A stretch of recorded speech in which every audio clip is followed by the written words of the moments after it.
Welcome to Midnight Horror Channel. We would like to express our sincere thanks to all those who have supported us before. Your interest and support have been invaluable in helping our channel grow. A special welcome to those who are new to the channel. We hope you will find entertaining and thrilling experiences here. Join us in sharing our passion for horror genre through each episode and exciting content in the future. Once again, thank you for joining Midnight Horror. We hope you have a chilling and enjoyable time with our channel. Please subscribe and turn on notifications to receive updates on our latest videos. Let's dive into today's story together. I was just a typical freshman at Syracuse University, navigating the usual challenges of college life, balancing coursework, making new friends, and managing the newfound freedom that came with being away from home for the first time. Growing up, my family seemed perfectly normal. We celebrated holidays together, shared meals, and laughed at each other's jokes. My parents were supportive and loving, and my Uncle Jim was a constant presence, always ready with a story or a piece of advice. The cabin in the woods, nestled by a serene lake, was a place of fond memories. Summer barbecues, fishing trips, and cozy winter nights by the fire. My grandmother, though, was a bit of an enigma. She lived alone in an old house filled with antiques and odd trinkets, and there was always something mysterious about her. She had a habit of telling strange, almost fantastical stories about our family's past, but we never took them seriously. They were just tales to entertain us on rainy days. As I settled into my new life at Syracuse, I found solace in the routines of college. My days were filled with lectures, studying, and occasional outings with friends. I was especially close to Jake and Sarah, who had quickly become my confidants. We spent countless hours in the library, cramming for exams and unwinding at the local coffee shop, discussing everything from philosophy to the latest campus gossip. Despite the normalcy of my day-to-day life, there was an underlying unease I couldn't quite shake. It was subtle at first, a nagging feeling that something was off, that there was more to my family's history than I knew. I often brushed it aside, attributing it to stress or an overactive imagination. One weekend, seeking a break from the pressures of school, I decided to visit Uncle Jim at the cabin. It had been a while since I was last there, and I longed for the tranquility and comfort of the familiar surroundings. The drive up was peaceful, the scenery gradually shifting from the bustling city to quiet, wooded roads. As I pulled up the gravel driveway, I was greeted by the sight of the cabin, just as I remembered it, rustic and welcoming. Uncle Jim was waiting on the porch, a warm smile on his face. We spent the afternoon fishing at the lake, reminiscing about old times and catching up on each other's lives. That evening, as we sat by the fire, he began to tell me a story, one that would change everything. He spoke of our family's secrets, of a curse that had been passed down through generations. At first, I thought he was joking, trying to spook me like he had when I was a kid, but the seriousness in his eyes told me otherwise. He described a woman, an apparition, that had haunted our ancestors, a specter tied to a dark pact made long ago. I listened, a mix of skepticism and curiosity swirling within me. Little did I know that this story was just the beginning, the prelude to a series of events that would unravel the fabric of my reality and thrust me into a battle against an ancient, malevolent force. The ordinary life I had known was about to be shattered, and I would soon find myself at the center of a nightmare I never could have imagined. I was house-sitting for my uncle one weekend while he went to a fishing trip with some friends. I was staying in his remote cabin in the woods. The guest bedroom always had 2 twin beds inside of it that my cousin and I would sleep in when we had sleepovers at his cabin. I took the bed next to the window, but before getting into bed I checked all the doors, making sure they were locked. When I did get into bed, it was early, and I didn't actually go to sleep for a while. There wasn't much to do at the cabin, so I was just on my phone for an hour, watching videos, texting people, whatever. That's when I thought I could start hearing someone's voice outside. It sounded like a woman's voice saying, "Hello." I left the bedroom and inched my way closer to the front door, moving slowly because I was trying to listen. It was a woman's voice just going "hello" every 10 seconds. As I got closer to the front door, I realized that's where it seemed to be coming from. My uncle's door doesn't have a peephole, but the windows in the living room gave a clear view of the front porch. So I went over to that window to attempt to get a view of who was out there. I tried peeking my head in between the wooden blinds without making it obvious, but I guess I didn't do a good job of that, because when I looked, I did see a woman on my uncle's porch, and she was looking right at me as if she knew I was going to be looking through those blinds. Once again, she said, "Hello," with some freakish smile on her face. This woman was older, but don't picture her as some innocent-looking small old lady. She looked like she was maybe late 50s, early 60s, and something about her face just skeeved me out. I moved away from the window and thought maybe it was one of my uncle's friends. It was midnight, though. Why would anyone come to the door at this hour? Why wouldn't she knock or ring the bell? Why was she just standing out there going hello over and over? I was genuinely unsettled. I just went back to the guest bedroom and shut the door. Now with the door shut, as opposed to before, I couldn't hear that woman anymore. Maybe she had just decided to leave. I started texting everyone about it, my sisters, my friends, telling them how bizarre it was. A good amount of time passed in silence and I was starting to calm down. My sisters were telling me to call my uncle, but there was a 0% chance he was awake, and he barely ever even checked his cell phone anyway. Just like that, something broke the silence, a banging at the window. Not a knocking or tapping, but banging. I felt that fierce pain in my chest area as my body entered that fight or flight mode. Shortly after the banging stopped, I heard that familiar voice say hello. With that boost of adrenaline, I guess I had the extra confidence to grab the blinds and push them up. There I was, face to face with this horrifying older lady, with only a thin layer of glass between us. I screamed at her smiling, gross face, "I'm calling the cops!" I pulled the blinds back down and ran outside to the living room. I looked around the house, then ran upstairs to box myself into the upstairs guest bedroom. I didn't want to actually call the cops. I don't know why. I wanted to just wait it out. I crawled into the bed in the upstairs guest bedroom and tucked myself under the covers. A couple of hours later, I was still awake, and I finally only then went back downstairs to look outside each window. That freaky old lady seemed to be gone. The next morning, I called my uncle and told him what happened. He started yelling into the phone, clearly panicking and distressed. He told me how a few days earlier, he was being watched in the local store by some woman about 10 years younger than him, who just kept smiling at him for no reason. I told him to calm down.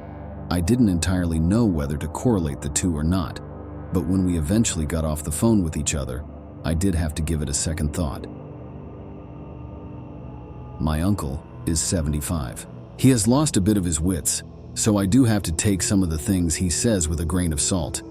But the way he yelled into the phone about the woman in the store really gave me the chills.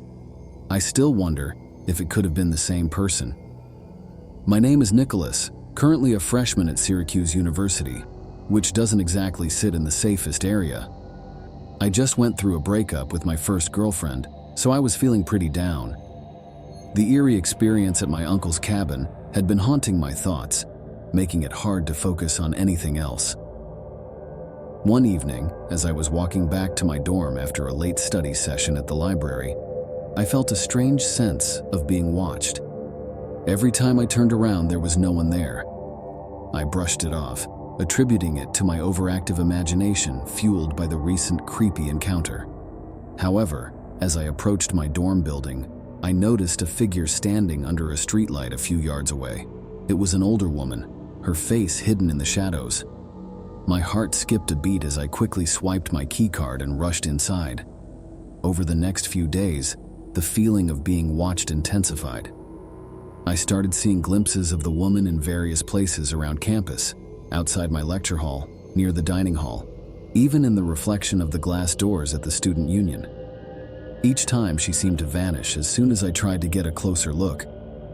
My friends began to notice my jumpiness and asked if I was okay, but I didn't want to sound paranoid, so I just brushed off their concerns.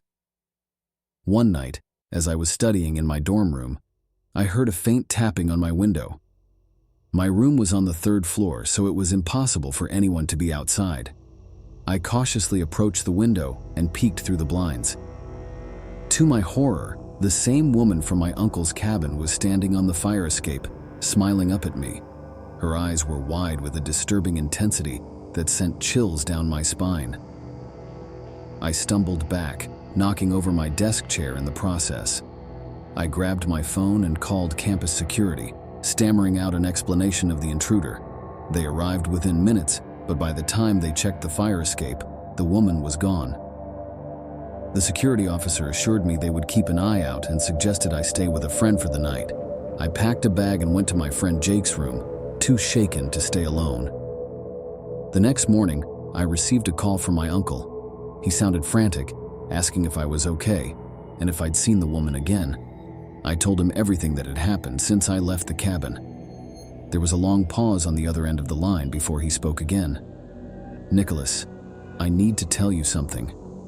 That woman, she's been following our family for years. I didn't want to scare you, but she's been obsessed with us. We don't know who she is or what she wants, but she always appears when we're at our most vulnerable." I felt a cold sweat break out on my forehead.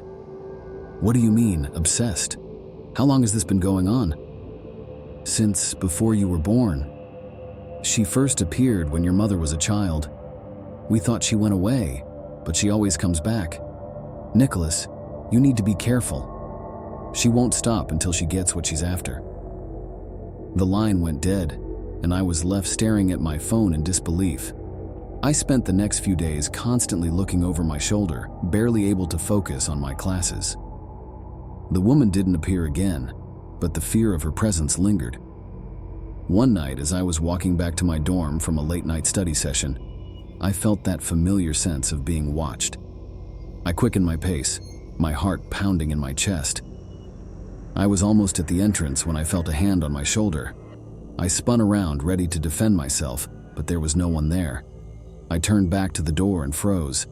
The woman was standing just a few feet away, her smile wider than ever. "Hello, Nicholas," she said in a voice that sent shivers down my spine. I bolted for the door, swiping my keycard frantically. I could hear her footsteps behind me, getting closer. I threw the door open and slammed it shut behind me, my breath coming in ragged gasps. I ran to my room, locking the door and pushing my desk against it for good measure. That night, I didn't sleep. I sat on my bed, clutching a baseball bat, waiting for the first light of dawn. When morning finally came, I knew I couldn't stay at Syracuse any longer. I packed my bags, called my parents, and told them I needed to come home. They didn't ask questions, just agreed to pick me up as soon as possible. As we drove away from campus, I looked back at the buildings disappearing in the distance. I knew the woman was still out there, watching, waiting, but I also knew I couldn't let her control my life. I would find a way to protect myself and my family no matter what it took. The drive back to my uncle's cabin was tense. My parents kept glancing at me in the rearview mirror, clearly worried, but respecting my silence. I didn't have the heart to tell them everything. I just said I needed to be somewhere familiar, somewhere I felt safe. The cabin, despite the recent horror, was still a place of childhood memories and comfort. When we arrived, my uncle was waiting on the porch. He looked older, more worn out than the last time I saw him. We hugged tightly, and I could feel the weight of his concern. Inside, we sat down at the kitchen table, and I decided it was time to get some answers. "Uncle Jim, who is she? Why is she after us?" He sighed deeply and ran a hand through his thinning hair. "Nicholas, it's a long story, but you deserve to know. It all started with your grandmother. She was involved in some, let's call it dark business when she was young. A woman, the one you've seen, was wronged by her in some way. We don't know the details, but she's been haunting our family ever since." "Dark business? Like witchcraft or something?" I asked, incredulous. "Something like that," he admitted. "Your grandmother was desperate for something, and she made a deal she couldn't keep. That woman has been trying to exact her revenge ever since." I felt a chill run down my spine. It sounded like something out of a horror movie, but given everything that had happened, I couldn't dismiss it. "So what do we do now?" "We have to break the cycle," Uncle Jim said firmly. "I've been researching ways to protect ourselves, and I think I might have found something. It's risky, but it might be our only shot." He led me to an old, dusty bookshelf in the living room. Pulling out a thick, leather-bound book, He flipped through the yellowed pages until he found what he was looking for. This is a binding ritual. It's meant to trap malevolent spirits and prevent them from causing harm. I stared at the page, the intricate diagrams and ancient text. "Are you sure this will work?" "I don't know," he replied honestly, "but it's the best hope we've got." We spent the next few hours gathering the necessary materials: candles, herbs, a piece of iron, and a few other items that seemed almost laughable in their simplicity. As night fell, we prepared the living room, drawing a large circle on the floor with salt and placing the candles at precise points. "Remember," Uncle Jim said as we stood in the center of the circle, "we have to stay within the circle no matter what happens. If we break it, the ritual will fail." We began chanting the incantation from the book, our voices trembling but growing stronger with each repetition.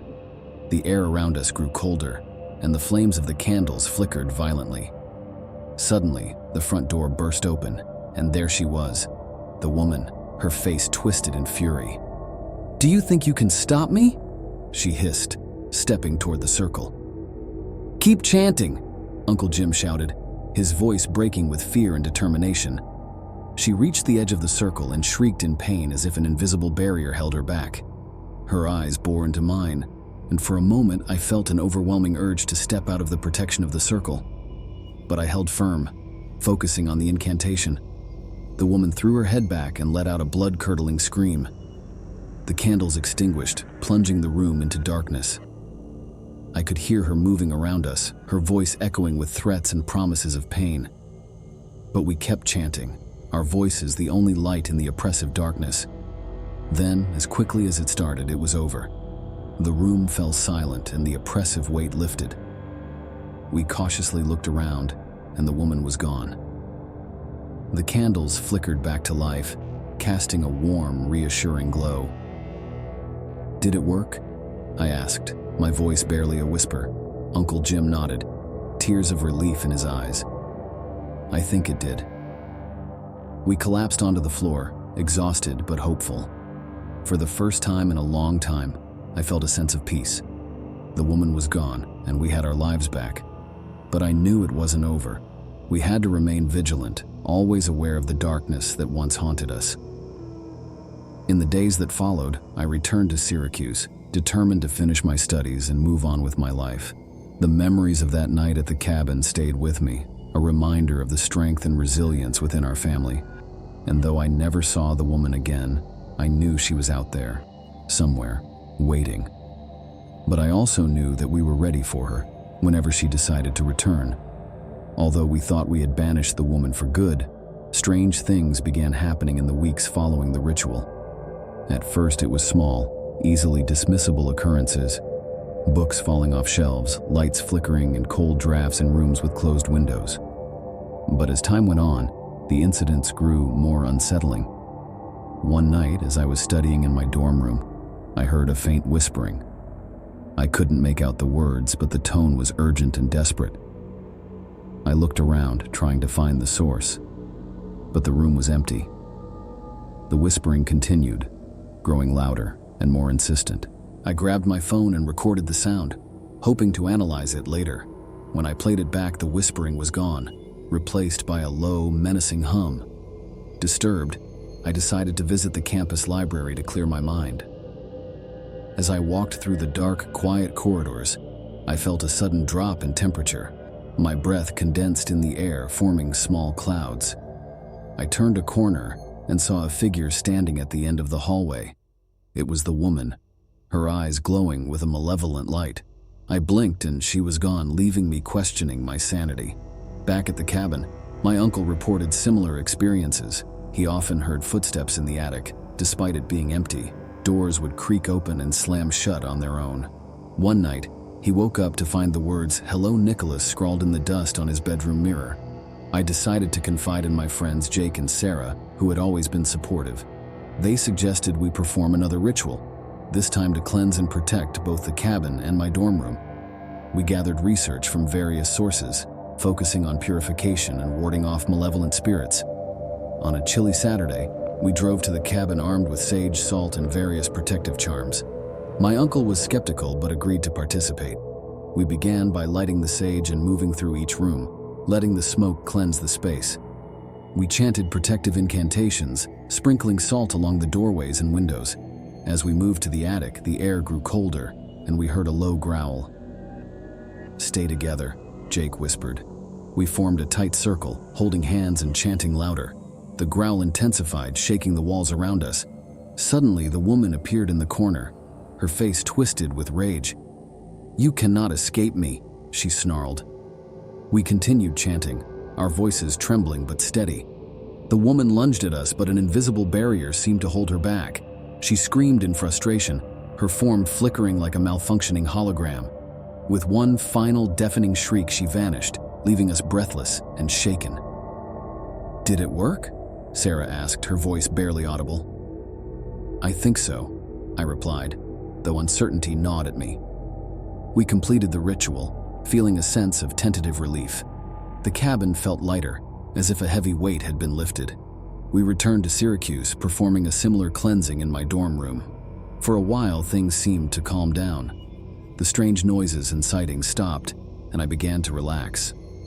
However, one night as I lay in bed, I heard a familiar whisper. This time it was clearer, more distinct. "Hello, Nicholas," the voice said, sending chills down my spine. I sat up, scanning the room, but saw nothing. My phone buzzed with a new message from an unknown number. It read, "You cannot run from your fate." Determined not to let fear control me, I decided to dig deeper into my family's history. I contacted my grandmother, hoping she could shed some light on the woman's identity and the dark business that had started this all. She was reluctant at first, but eventually she agreed to meet and tell me everything. When I arrived at her house, she looked more frail and tired than I remembered. We sat in her cozy living room, a fire crackling in the fireplace. She took a deep breath and began her story. "Many years ago, I was desperate for power and protection. I made a pact with a woman who claimed she could give me what I wanted, but I didn't realize the cost. When I couldn't fulfill my end of the bargain, she cursed our family. She vowed to haunt us until she got what she wanted." "What does she want?" I asked, leaning forward. "Revenge," my grandmother said, her voice trembling. "And she's been feeding off our fear and despair. The only way to stop her is to confront her directly and break the curse." With this newfound knowledge, I knew what I had to do. I gathered my friends and family, explaining the situation and our plan. We would confront the woman one final time, armed with the truth and the strength of our bond.